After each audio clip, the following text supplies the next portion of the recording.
दो ठगों की कहानी। एक बार की बात है, एक शहर में दो ठग रहते थे। एक का नाम था आयाराम और दूसरे का नाम था गयाराम। इनमें से आयाराम नाम का ठग लोगों को बहुत ठगता था। एक बार की बात है, आयाराम लोगों को ठगने के लिए वह अपनी किस्मत आजमाने के लिए शहर में पहुंच गया।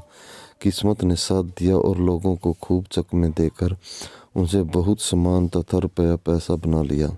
इस सारे सामान को एक बोरे में भरकर जब वह गांव लौट रहा था, तभी रास्ते में एक दूसरे ठग से उसकी भिड़ंत हो गई। गांव का ठग इस बात को समझ गया कि वह भी कोई उस्ताद है, लेकिन वह भी उस्तादों का उस्ताद था। दोनों उस्ताद एक जगह बैठ गए, आपस में जान पहचान हुई। गांव के ठग ने बताया कि उसका नाम आयाराम है, तो दूसरे ने अपना नाम गयाराम बताया। आयाराम गयाराम दोनों आपस में बैठकर बातें करने लगे। गयाराम की नज़र आयाराम के बोरे पर थी। उसने पूछा, उस्ताद यह बताओ कि आ कहाँ से रहे हो? गयाराम बोला, क्या बताऊँ दोस्त, इन दिनों काफ़ी मंदी चल रही है। खेतों की पैदावार मारी गई, सोचा शहर जाकर खाद ले आऊँ, इसलिए शहर चला गया था। गयाराम को मालूम था कि वह शहर से बहुत सारा सामान और रुपया पैसा बोरी में भर कर ला रहा है। अनजान बनते हुए उसने पूछा, तो इस बोरे में खाद ला रहे हो? आयाराम अत्यंत दीनहीन बनता हुआ बोला, हाँ, खेतों के लिए खाद तो जरूरी है, सस्ती कीमत पर मिल रही है, सोचा लेता चलूं। बहुत अच्छा किया, खेत में खाद पड़ जाए तो पैदावार बढ़ जाती है। कहते हुए गयाराम ने बोरे को टटोलना चाहा। असली खाद लाए हो ना, नकली तो नहीं? बोरे से उसका हाथ छुड़ाते हुए आयाराम ने उत्तर दिया, ना ना, एकदम ताज़ी और बढ़िया है। गयाराम समझ गया कि वह बोरे को हाथ लगाने नहीं देगा। बोला, ठीक है, ले जाओ और खूब पैदावार बढ़ाओ, कहकर चलता बना। आयाराम ने बोरा उठाकर कंधे पर रखा और खुशी खुशी अपने घर की ओर चल पड़ा। बोझ से उसकी गर्दन झुकी जा रही थी और वह इधर उधर देखने में असमर्थ था। उधर गयाराम किसी तरह छिपता छुपाता उसके रास्ते पर कुछ दूर आगे निकला और चांदी के तारों से मड़ी हुई एक सुंदर जूती बीच रास्ते में छोड़ दी। आयाराम जब उस जगह पहुंचा तो उसने सुंदर जूती को रास्ते में पड़ी पाया। उसके मन में आया कि जूती को उठा ले, किंतु अकेली एक जूती किस काम की है। यह सोचकर वह जूती को वहीं छोड़कर आगे बढ़ गया। कुछ दूर चलने पर उसे दूसरी जूती दिखाई दी। वह बहुत खुश हुआ, अब उसका जोड़ा बनना है। सोचा उसे उठा लाता तो अच्छा होता, लेकिन अभी क्या बिगड़ा है। उसने बोरे को उतार कर नीचे रख दिया। आसपास देखा, कोई नहीं है।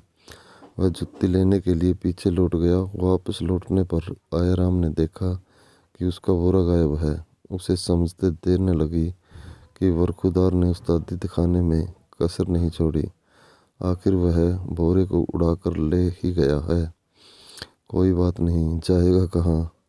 अगले दिन गयाराम का पता पूछते हुए वह उसके घर पहुंचा। मालूम हुआ कि वह घर पर नहीं है, जबकि गयाराम कहीं गया नहीं था। उसने बोरे को ले जाकर घर के पीछे मिट्टी के अंदर गाड़ दिया और घर के पास एक सूखे कुएं में जा छिपा। वह जानता था कि आयाराम अपना बोरा लेने जरूर आ जाएगा, और यदि उसे मालूम हुआ कि मैं घर पर हूँ तो बिना कमाल दिखाए हिलेगा नहीं।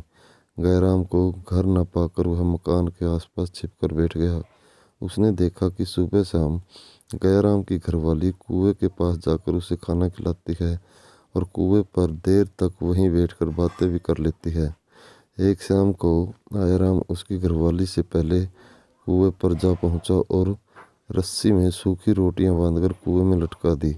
खाना आया देख गयाराम ने रोटियां ले ली। बिना सब्जी के सूखी रोटियां देखकर बोला, अरे भाग्यवान, रोज ही बढ़िया खाना बना कर देती है, आज क्या हो गया? सिर्फ रोटियां हैं, आज तो उन पर मक्खन भी नहीं लगाया। आयाराम पतली आवाज़ बनाकर बोला, मक्खन कहाँ से लगाऊं? कल से घर में खाने को कुछ नहीं है, दाल सब्जियां मक्खन सब कुछ खत्म हो गया है। आज तो आटा भी उधार लाई हूँ। तो गयाराम बोला, अच्छा ये बात है, तो सुन, घर के पीछे मैंने एक बोरा दबा रखा, उसमें कई तरह का सामान है। रुपया पैसा भी उसी में पड़ा है, उसे खोद कर निकाल ले। सब चीज़ों को संभाल कर रख लेना। देखना जरा होशियारी से, किसी को मालूम न हो। पता लगते ही आयराम चुपके से मकान के पीछे पहुंचा और अपना बोरा निकाल कर चलता बना। अंधेरा होने के बाद बढ़िया खाना लेकर घरवाली जब कुएं पर पहुंची तो गैराम बोला, सचमुच तूने कमाल कर दिया। इतनी जल्दी बोरी को निकाल कर सामान भी ले आई हो। लेकिन ऐसी भी क्या बात थी? एक दिन आदमी रूखा सूखा भी खा लेता है। घरवाली बोली, क्या कहते हो? गैराम बोला, ठीक तो कह रहा हूँ। अभी कुछ देर पहले तू सूखी रोटियां लेकर गई है, अब बढ़िया खाने की क्या जरूरत थी? तो घरवाली बोली, मैंने तुम्हें रोटियां नहीं दी, खाना तो अब बना है, वही लेकर आई हूँ। वह सुनकर गैराम चौंक उठा। सोचा, कहीं उस्ताद नहले पर दहला तो नहीं लगा गया। वह फौरन कुएं से बाहर निकल घर के पीछे जाकर देखा, मैदान साफ था। आयाराम बोरा लेकर गयाराम बन चुका था। दोस्तों, अगर कहानी पसंद आई हो तो चैनल को सब्सक्राइब करें और बेल आइकन को प्रेस कर लें ताकि आगे आने वाली वीडियो का नोटिफिकेशन आपको मिलता रहे। धन्यवाद।